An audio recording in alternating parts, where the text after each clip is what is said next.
සදාකාලෙම හදේවීනු මවා පැසිනා මගේ හිනේම සොයාවා පැතුසේදා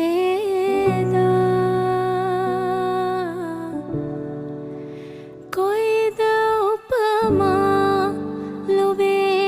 කොහොමද ඉතින් ඔයාලා හැමෝටම ඔයාලා හොඳින් ඇති කියලා මම විශ්වාස කරනවා. අද මම ඔයාලට අරන් ආවේ මගේ ඩේලි ව්ලොග් එකක්. ගොඩ කාලෙකින් මට ඩේලි ව්ලොග් එකක් කරන්න බැරි වුණ නිසා මං හිතුවා අද ඔයාලත් එක්ක මගේ දවස ගෙවන හැටි ෂෙයා කරගන්න. මේ වෙනකොට නම් මං උදේ තේ එකක් බීලා හොඳ වොෂ් එකකුත් දාගෙන ඉන්නේ. ඊට පස්සේ මම මේ යන්නේ මගේ විටමින් එක බොන්න. මම මේ දවස් ටිකේ විටමින් එකක් බොනවා.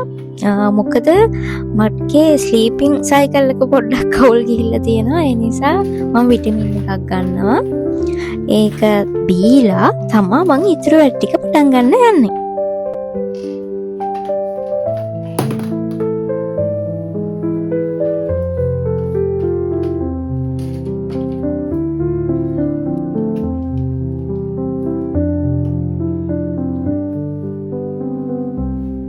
දැන් මේ යන්නේ මගේ බ්‍රෙක්ෆාස්ට් එක ගන්න. මම වොෂ් එකක් දාන්න කලින්ම ග්‍රීක් යෝගර්ට් එකට ඕට්ස් ටිකක් දාලා වහලා තිබ්බා. මේක ඕවර්නයිට් ඕට්ස් එකක් විදියටත් ඔයාලට හදාගන්න පුළුවන්. මම පොඩ්ඩක් චියා සීඩ් වලට කැමති නැති නිසා මේ විදියට කන්න තමයි මම පොඩ්ඩක් ආස. ඒ නිසා මේ විදියට තමයි මම කන්නේ.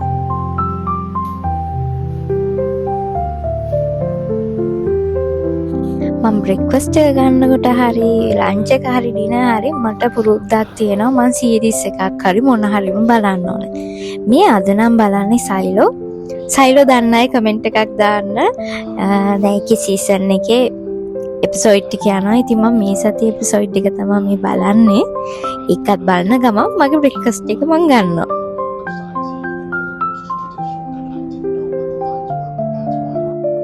මේ ඉන්නේ අපේ රෝසි.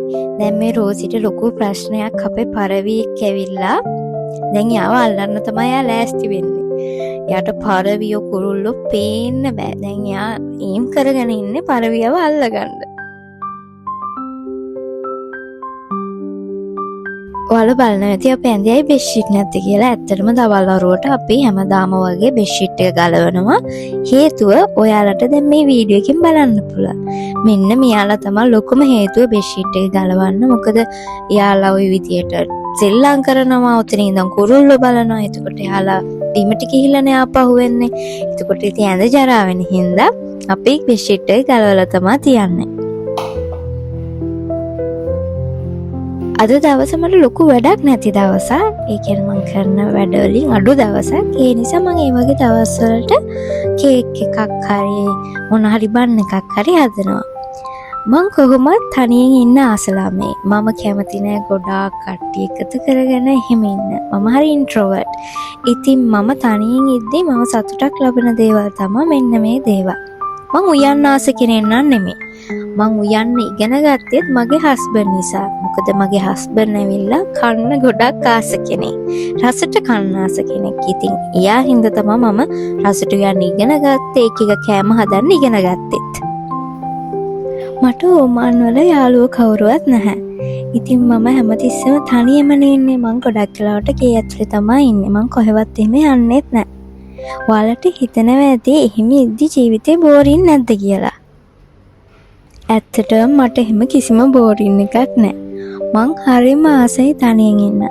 මං කොහෙවත් යන්නේ නැත්තේත් නෑ. මං යන්න කැමති. හැබැයි මම ගොඩක් වෙලාවට යන්න කැමති හස්බන්ඩ් එක්ක හරි මං තනියෙන් හරි. මම සාමාන්‍යයෙන් ගොඩාක් කට්ටිය එකතු කරගෙන එහෙම ඉන්න කැමති ළමෙක් නෙමෙයි. මං හරි ආසයි නිදහසට, නිශ්ශබ්දතාවයට. මොකද දැන් මම අවුරුදු 3කට කිට්ටු වෙන්න මම මේකට හුරු වෙලානේ ඉන්නේ. ඉතින් මම හරිම ආසයි නිශ්ශබ්දතාවය කියන දෙයට.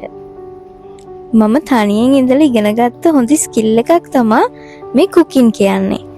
උයන්න කියන්නේ රයිස් ඇන් කරි උනත් උයන්න, ඒ වගේම පේස්ට්‍රි ඇන් බේකරි පැත්ත. මේ හැම දෙයක්ම මට ඉගෙන ගන්න පුළුවන් උනේ මං තනියම ඉන්න නිසා. මොකද මං කවුරු හරි එක්ක ඉන්නවා නම් මං ওই දේ අනිවාර්යයෙන්ම කරන්නේ නැහැ. මොකද මං ගෙදර ඉද්දිත් මගේ නංගි හොඳට කෑම හදන කෙනෙක්. එයා තමා කෑම හදලා දෙන්නේ. කේක් වර්ග, ඊළඟට බන්ස් වර්ග, මේ හැම දෙයක්ම මං ගෙදර ඉද්දි මට හදලා ළඟටම හම්බ වෙනවා. හැබැයි මම මේ වගේ තනියෙන් ඉද්දි මට කවුරුත් නැහැනේ කරලා දෙන්න. එතකොට මං ඒව කරගන්න ඕනේ. එතකොට වෙන්නේ මම නොදැනුවත්වම මම අලුත් ස්කිල් එකක් ඉගෙන ගන්න එක. ඉස්සර මං හිතන් හිටියේ මට කෑම හදන්න බෑ කියලා. ඒ කියන්නේ මට එහෙම අත්ගුණයක් නෑ කියලා. හැබැයි මම මෙහෙම හදද්දි තමා තේරුම් ගත්තේ එහෙම දෙයක් නෑ, මම තමා හදන්න නැතුව ඉඳලා තියෙන්නේ කියලා.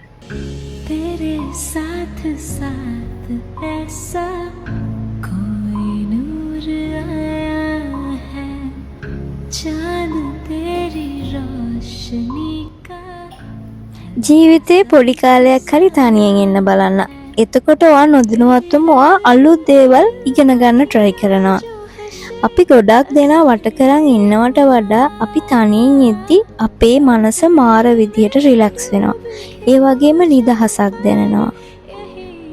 අපේ ජීවිතේ හරිම පොඩි කාලයයි තියෙන්නේ. ඒ පොඩි කාලය ඇතුළතේ ඔයා සතුටු හිතෙන දේවල් කරන්න. ඔයාව සතුටින් තියන්න පුළුවන් දේවල් කරන්න. ඒ දේවල් වලින් අනිත් කෙනෙක්ට කිසිම කරදරයක් නැත්තම් ඔයා ඒ දේවල් කරාට කිසි වැරදක් නැහැ.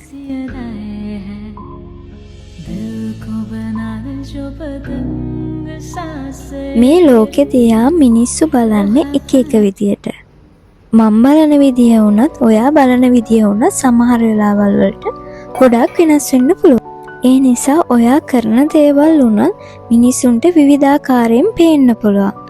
එතකොට එයාලගේ විවිධාකාර වූ මත ඔයාට ඉදිරිපත් කරන්නත් පුළුවන්. ඒ කවුරු කොහොම මත ඉදිරිපත් කරත් ඔයා ගැන දන්නවනම්, ඔයා කරන වැඩෙන් කාටවත් කිසිම කරදරයක් වෙන්නේ නැහැ කියලා ඔයා දන්නවනම්, ඔයා ඔය කරන වැඩේ කවදාවත් නවත්තන්න එපා.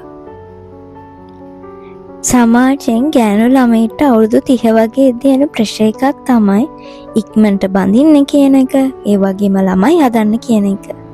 හැබැයි ඔයා හිතනවා නම් ඔයා ඒ දෙයට දැනට සූදානම් නැහැ කියලා කවදාවත් සමාජයෙන් එන ප්‍රෙෂර් එක නිසා ඒ තීරණ ගන්න යන්න එපා. මොකද හරි ලේසි විදිහට මේ තීරණ දෙක ගැන අපේ සමාජයේ කතා කරාට ලෝකයක් දෙස බලද්දී ගොඩක් දෙනෙක් ළමෙක් හදන්න කලින්, මැරි කරන්න කලින් ගොඩක් හිතනවා. මං හිතන්නේ අපේ ලංකා සමාජය වෙන්නේ නැති අඩුවෙන්ම හිතලා මේ තීරණ දෙක ගන්නවා ඇත්තේ. ඒකෙන් වෙන්නේ අපේ සමාජයේ සෞඛ්‍යමත් නොවීම, සෞඛ්‍යමත් පවුලක් ගොඩනගන්න බැරි වෙන එක. ගෑනු ළමයි කියන්නේ විශේෂ ජාතිය කෙනෙක් නෙමෙයි. එයත් සාමාන්‍ය මිනිස්සෙක්. ඉතින් ගෑනු ළමයි කියලා ඔයා බඳින්න ඕනෙත් නැහැ. ඔයා ළමයි හදන්න ඕනෙත් නැහැ. ඔයා සතුටු වෙන දේ කරන්න. ඔයාගේ ජීවිතේ ඔයාව වැඩිපුර සතුටින් තියෙන දේ ඔයා කරන්න. සමාජයක් සතුටු කරන්න ගිහිල්ලා ඔයා දුකින් නම් ඉන්නේ, කවදා හරි ඔයාට මැරෙන්න වෙන්නේ අසතුටින්. ඒ නිසා සමාජයක් සතුටු කරන්න කලින් ඔයා සතුටින් ඉන්න. එතකොට ඔයාට කවදාවත් රිග්‍රෙට් එකක් නැතුව මැරෙන්න පුළුවන් වෙයි.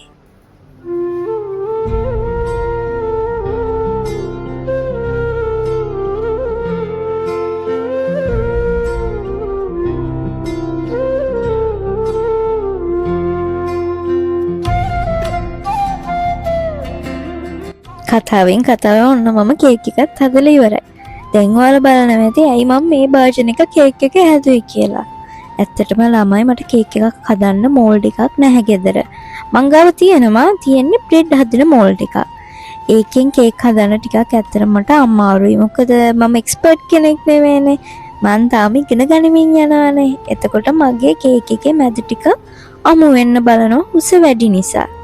ඉතින් ඒ නිසා තමයි මම මේ භාජනයේ කේක් එක හැදුවේ.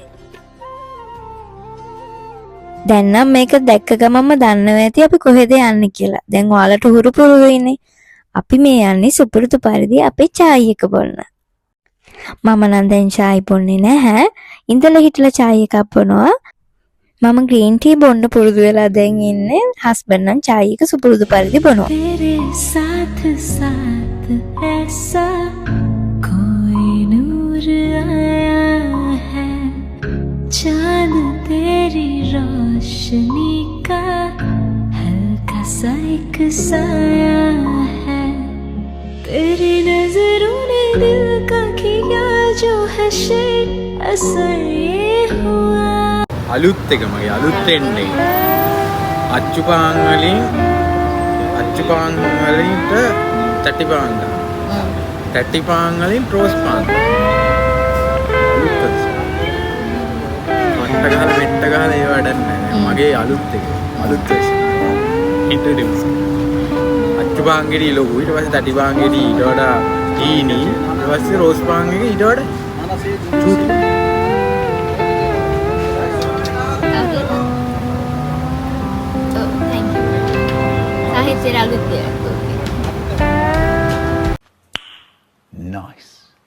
සාමාන්‍ය කපල් එකක වැඩිපුරම කතා කරන්න කියන ළමයානේ.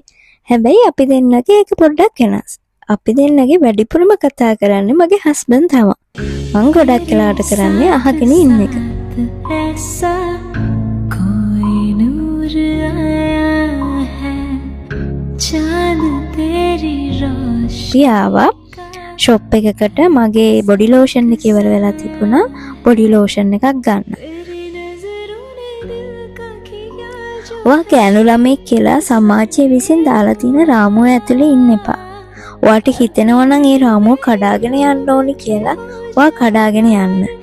කූඩුවක හිර වෙලා ඉන්න කිරිල්ලියක් නොවි නිදහසේ ඉගිල්ලා යන කිරිල්ලියක් වෙන්න. ජීවිතේ නිදහසේ සතුටින් ගත කරන්න. එහෙනම් අදට මං ගිහින් එන්න.